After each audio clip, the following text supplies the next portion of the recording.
Good morning students, एक बार फिर से आप लोगों का पोदार स्कूल के यूट्यूब चैनल पे स्वागत है। हम लोग कोऑर्डिनेशन कंपाउंड या कॉम्प्लेक्स कंपाउंड में अब तक क्या होते हैं, कैसे हम लोग इनका नामकरण कर सकते हैं, क्या इनमें समावयवता पाई जाती है, इन सब के बारे में पढ़ चुके हैं। आज हम लोग पढ़ना स्टार्ट करेंगे कोऑर्डिनेशन कंपाउंड्स में बॉन्डिंग, कोऑर्डिनेशन कंपाउंड्स में बॉन्डिंग या कॉम्प्लेक्स कंपाउंड में बॉन्डिंग। बॉन्डिंग का मतलब यह है कि जब सेंट्रल मेटल आयन के साथ लिगेंड बॉन्ड बनाता है तो यह सारी प्रोसेस किस प्रकार से कंप्लीट होती है, इसके लिए कुछ थियरीज दी गई हैं, कुछ सिद्धांत हैं। एक है वीबीटी, वैलेंस बॉन्ड थ्योरी, जिसको हम लोग कहते हैं। एक है सीएफटी, वीबीटी के बारे में हम लोग 11th क्लास में भी कुछ पार्ट पढ़ चुके हैं, केमिकल बॉन्डिंग जब हम लोग पढ़ते थे। एक है CFT, crystal field theory, crystal क्षेत्र सिद्धांत इसको बोला जाता है। एक है एमओटी, मॉलिक्यूलर ऑर्बिटल थ्योरी, आणविक कक्षक सिद्धांत। हम लोगों ने एमओटी 11th क्लास में भी पढ़ी थी, लेकिन यह उससे बिल्कुल डिफर है, ठीक है। एक हम लोग पढ़ते हैं एलएफटी, लिगेंड फील्ड थ्योरी। ये कुछ ऐसे सिद्धांत हैं जो लिगेंड के द्वारा केंद्रीय धातु आयन के साथ बॉन्ड बनाने की प्रोसेस को समझाने का प्रयास करती हैं। आपको केवल इन दो थियरीज के बारे में पढ़ना है। पहला है वीबीटी, संयोजकता बंध सिद्धांत, वैलेंस बॉन्ड थ्योरी, जिसको हम लोग कहते हैं संयोजकता बंध सिद्धांत। हम सबसे पहले इसी के बारे में पढ़ना शुरू करते हैं। देखिए क्या होता है संयोजकता बंध सिद्धांत। आप लोगों ने 11th क्लास में जो चीज़ें पढ़ी वो थोड़ा थोड़ा हम लोग यहाँ पे उनको यूटिलाइज करना शुरू करेंगे। कि आप लोगों ने पढ़ा कि जब भी कोई कंपाउंड का फॉर्मेशन होता है तो जो सेंट्रल एटम होता है वह उन एटम्स जो उसके साथ बॉन्डिंग करने वाले हैं उनके बेसिस पे अपने लगभग समान ऊर्जा के कुछ कक्षकों को की ऊर्जा का पुनर्वितरण करके या उनकी मिक्सिंग करके कुछ नए कक्षकों का निर्माण करता है, जिन्हें हम लोग संकृत कक्षक कहते हैं। ये संकृत कक्षक जो है वो जुड़ने वाले एटम के साथ एक्सियल या लेटरल ओवरलैपिंग करके बॉन्ड का फॉर्मेशन करते हैं। हम लोग यहाँ पे बात करते हैं संयोजकता बंध सिद्धांत की। देखिए, मेटल आयन के साथ जब लिगेंड बॉन्ड बनाएगा तो कुछ इसके हाइपोथेसिस है, कुछ बातें हैं जिनको हमें पढ़ना ज़रूरी है। कि सबसे पहले जो सेंट्रल मेटल आयन है, जनरली कैटायन होता है इसलिए हम लोग सीएम से लिख देते हैं, या सीएम एक केंद्रीय धातु परमाणु भी लिखा जा सकता है, सेंट्रल मेटल एटम भी लिखा जा सकता है। वह अपनी ऑक्सीडेशन स्टेट के अनुसार, अपनी ऑक्सीडेशन स्टेट के अनुसार रिक्त कक्षक तैयार करता है। इन रिक्त कक्षकों की संख्या डिपेंड करती है किस पे? कोऑर्डिनेशन नंबर पे। कोऑर्डिनेशन नंबर का मतलब यह हो गया कि उस सेंट्रल मेटल आयन के साथ कितने बंध बनेंगे, कितने बंध बनेंगे इसके ऊपर डिपेंड करता है, ठीक है। जैसे लिगेंड के साथ सेंट्रल मेटल एटम के साथ 6 लिगेंड जुड़ने वाले हैं तो 6 रिक्त कक्षकों की आवश्यकता पड़ेगी। अगर 2 जुड़ेंगे तो 2 की आवश्यकता पड़ेगी, 5 जुड़ेंगे तो 5 की आवश्यकता पड़ेगी। CN संख्या के ऊपर यानी समन्वय संख्या के ऊपर यह निर्भर करता है कि लिगेंड कितने चाहिए होंगे। हम लोग ये नहीं कह सकते कि लिगेंड की संख्या के ऊपर डिपेंड करता है, क्योंकि लिगेंड तो मोनोडेंटेट भी होते हैं, बाइडेंटेट भी होते हैं, मल्टीडेंटेट भी होते हैं। तो हम लोग ये कहेंगे कि समन्वय संख्या के अनुसार रिक्त कक्षक।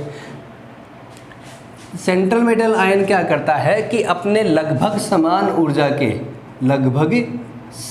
ऊर्जा के कक्षकों की मिक्सिंग करता है और समान ऊर्जा और आकार के नए कक्षक का निर्माण करता है, जिनको हम लोग क्या बोलते हैं, संकरित कक्षक जिनको हम लोग बोलते हैं। यानी कि सेंट्रल मेटल आयन जो है वह हाइब्रिडाइजेशन के द्वारा नए ऑर्बिटल्स का फॉर्मेशन करेगा, जिनको हम लोग हाइब्रिड ऑर्बिटल कहते हैं। क्यों? क्योंकि हमें पता है कि हाइब्रिड ऑर्बिटल जो है वह अनहाइब्रिड ऑर्बिटल के कंपैरिजन में ज़्यादा डायरेक्शनल कैरेक्टर का होता है, ज़्यादा दिशात्मक गुण उसमें पाए जाते हैं। अब इन संकरित कक्षकों में लिगेंड आएगा और अपना इलेक्ट्रॉन युग्म देकर उपसह संयोजक बंध का निर्माण करता है। और इस प्रकार सेंट्रल मेटल कैटायन के द्वारा जो रिक्त कक्षक है उनमें लिगेंड अपने इलेक्ट्रॉन युग्म देकर बॉन्डिंग को कंप्लीट करता है। बॉन्डिंग के दौरान ये कक्षक काम आ सकते हैं N-1D, NS, NP और ND। जनरली ये कक्षक काम आते हैं। मान लीजिए यहाँ N की वैल्यू 4 है तो ये N-1 क्या हो गया, 3D, 4S, 4P और 4D। ठीक है। अगर बॉन्डिंग के दौरान ये D काम आ रहे हैं, यानी अंदर वाले D N-1D अगर काम आ रहे हैं, तो संकुल जो बनेगा उसे हम लोग कहेंगे आंतरिक कक्षक संकुल। क्या कहेंगे? आंतरिक कक्षक संकुल, क्योंकि अंदर वाले कक्षक काम आ रहे हैं। अगर ये काम आएंगे तो हम लोग उसे कहेंगे बाह्य कक्षक संकुल। बाह्य कक्षक संकुल इसे हम लोग कहेंगे। ठीक है। अगर किसी कॉम्प्लेक्स में अयुग्मित इलेक्ट्रॉन है, ये सब बॉन्ड बनने के बाद, तो उसे हम लोग कहेंगे अनुचुंबकीय। किसी एक स्टूडेंट ने पूछा था ये अयुग्मित इलेक्ट्रॉन कैसे निकालते हैं, हम लोग अभी थोड़ा सा बात करेंगे उसके बारे में।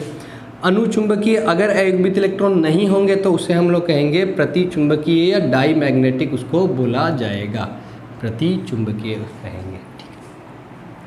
अगर हम लोग अयुग्मित इलेक्ट्रॉन की बात करें तो अयुग्मित इलेक्ट्रॉन होंगे तो कंपाउंड रंगीन भी होगा।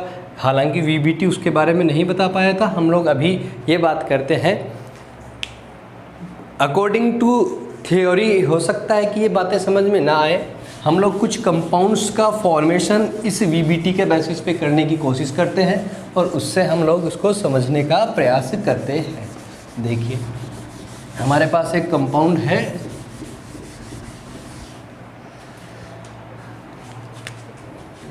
CONH3 का होल 6 और 3+। इस कंपाउंड को हमें वीबीटी के अकॉर्डिंग इसमें बॉन्डिंग हमें समझानी है। देखिए क्या करते हैं हम लोग। CO एटॉमिक नंबर होता है 27। इलेक्ट्रॉनिक विन्यास हम लोग लिखते हैं, क्या हो गया, आर्गन, फिर 3D7 4S2। यही है ना इसका इलेक्ट्रॉनिक विन्यास। 27 परमाणु क्रमांक होता है। मैंने आप लोगों से कहा था कि डी ब्लॉक एलिमेंट में आप लोगों को एटलीस्ट कम से कम पहली जो संक्रमण श्रेणी है उसका इलेक्ट्रॉनिक विन्यास याद रखना है।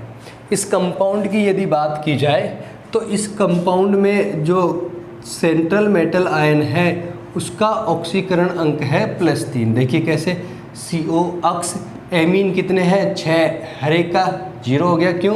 क्योंकि सब पे 0 होता है, बराबर +3, तो अक्स बराबर कितने आ गए, 3।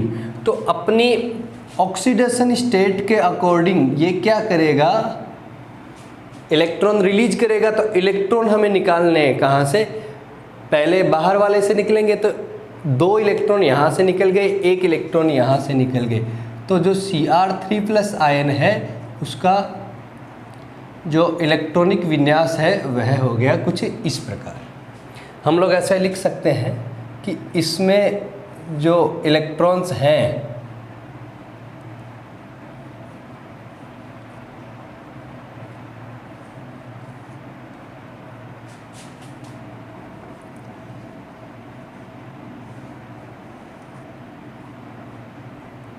देखिए यह है 3D, यह है 4s, यह है 4p और यह है 4d। CO3+ की हम लोग बात कर रहे हैं। तो यहाँ पे देखिए पहले CO का ही इलेक्ट्रॉनिक विन्यास लिख लेते हैं। चलो हम लोग, कितने इलेक्ट्रॉन थे यहाँ पे देखिए 7 हैं डी में, 1 2 3 4 5।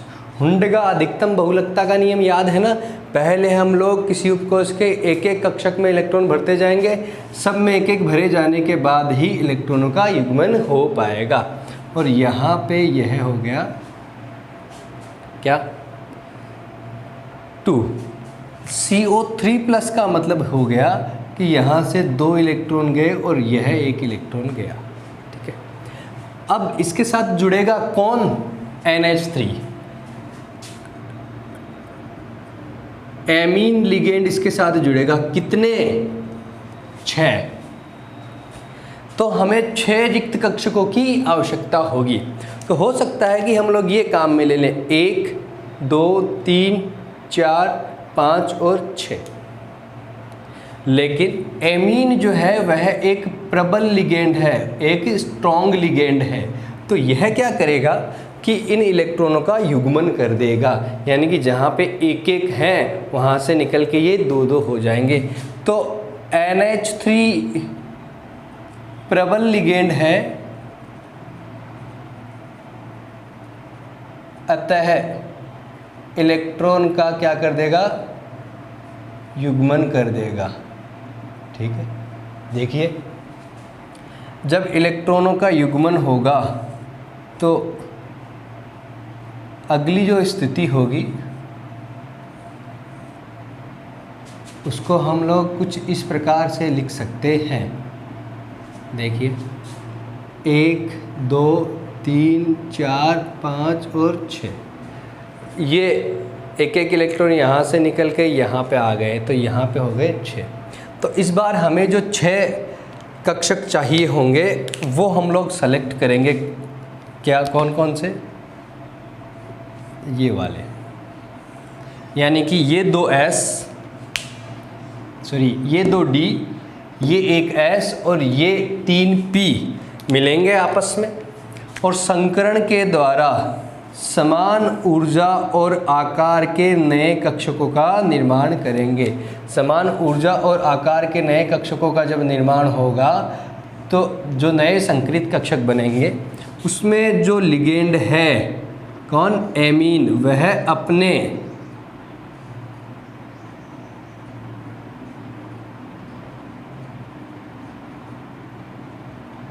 इलेक्ट्रॉन युग्म देगा और उपसह संयोजक बंध का निर्माण कर लेगा।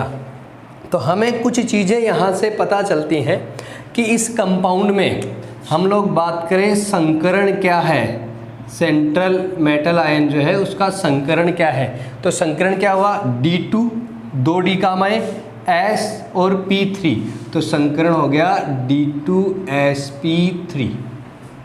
ठीक है, ज्यामिति हम लोग समझते हैं या पढ़ते हैं कि CN संख्या जब 6 होती है तो जो कंपाउंड है उनकी जो ज्यामिति है वह होती है अष्टफलकीय। ये NH3,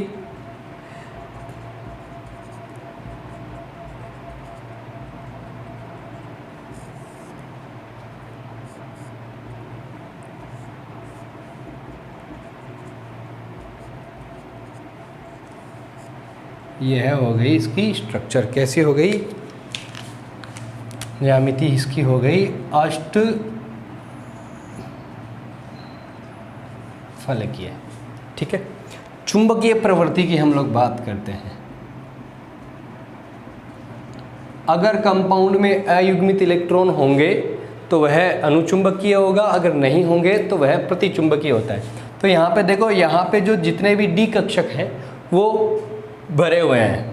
ठीक है, एक कक्षक में अधिकतम 2 इलेक्ट्रॉन आते हैं। अगर एक इलेक्ट्रॉन उसमें है तो उसे हम लोग अयुग्मित कहेंगे, उसने किसी के साथ पैर नहीं कर रखा। अगर 2 हैं तो उसे हम लोग कहेंगे पेयर्ड। तो यहाँ पे अयुग्मित इलेक्ट्रॉन नहीं है, इसका मतलब ये कंपाउंड जो है वह कैसा है? प्रतिचुंबकीय है। यह कंपाउंड जो है वह प्रतिचुंबकीय है। संकुल का प्रकार, संकुल किस प्रकार का है, ये हम लोग ऐसे पता लगाएंगे कि हम लोगों ने ये बात करी थी कि अगर बॉन्डिंग होने के दौरान बाहर वाले डी कक्षक काम आ रहे हैं तो उसे हम लोग कहेंगे बाह्य कक्षक संकुल। अगर अंदर वाले डी काम आ रहे हैं तो उसे हम लोग कहेंगे क्या, आंतरिक कक्षक संकुल। तो ये क्या है, आंतरिक कक्षक संकुल। इसी का एक नाम है निम्न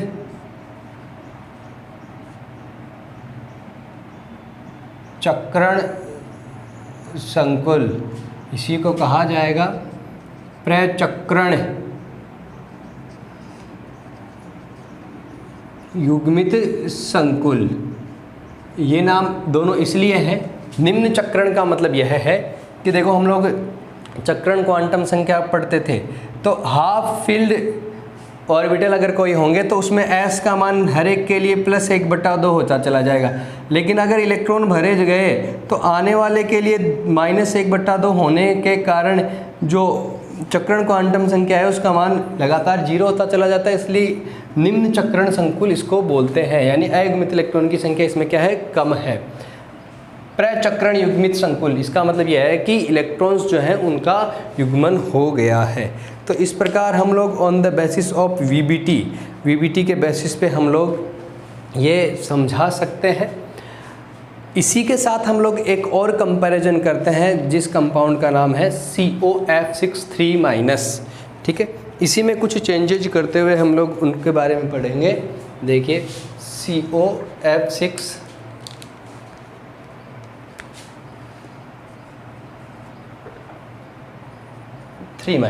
ठीक है, सेंट्रल मेटल आयन, इसमें भी क्या है,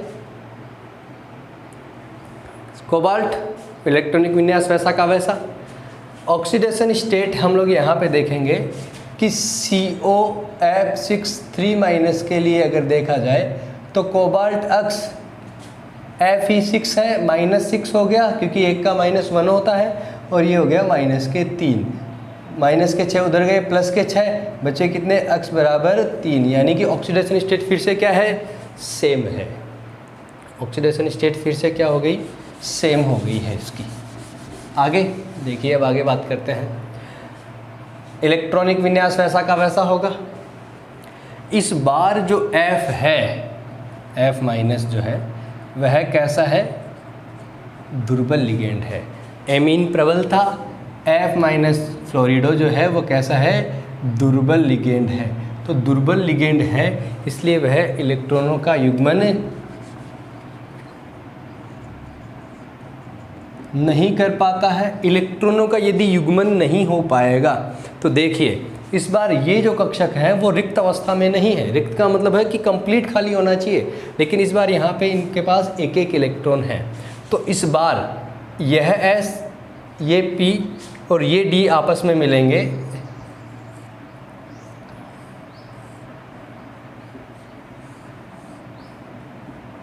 ये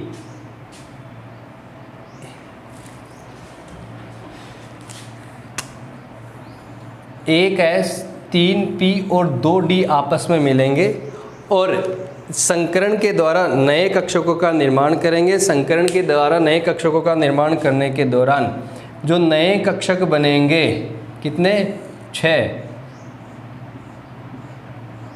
उनमें फ्लोरीन अपना इलेक्ट्रॉन युग्म देगा और उपसह संयोजक बंध का निर्माण कर लेगा। इस बार हम लोग ये देख रहे हैं कि जो कंपाउंड है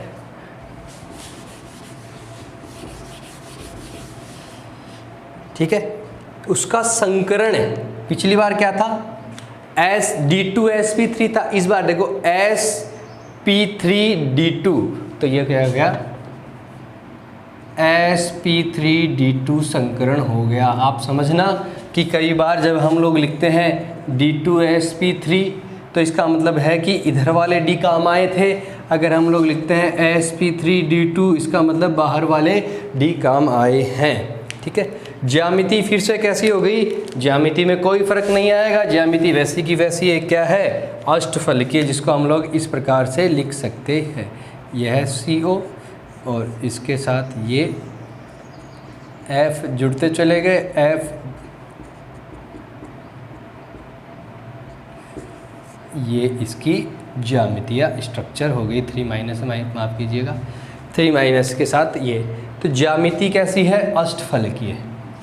बात करते हैं चुंबकीय प्रवृत्ति की। देखो वहाँ पे जब हम लोग चुंबकीय प्रवृत्ति को लिख रहे थे तो हम लोगों ने देखा था कि अयुग्मित इलेक्ट्रॉन नहीं है, लेकिन यहाँ कितने हैं, 4। यहाँ पे 4 अयुग्मित इलेक्ट्रॉन हैं, यानी कि जो इसकी प्रवृत्ति होगी वह कैसी हो जाएगी, अनुचुंबकीय प्रवृत्ति का यह कंपाउंड हो जाएगा।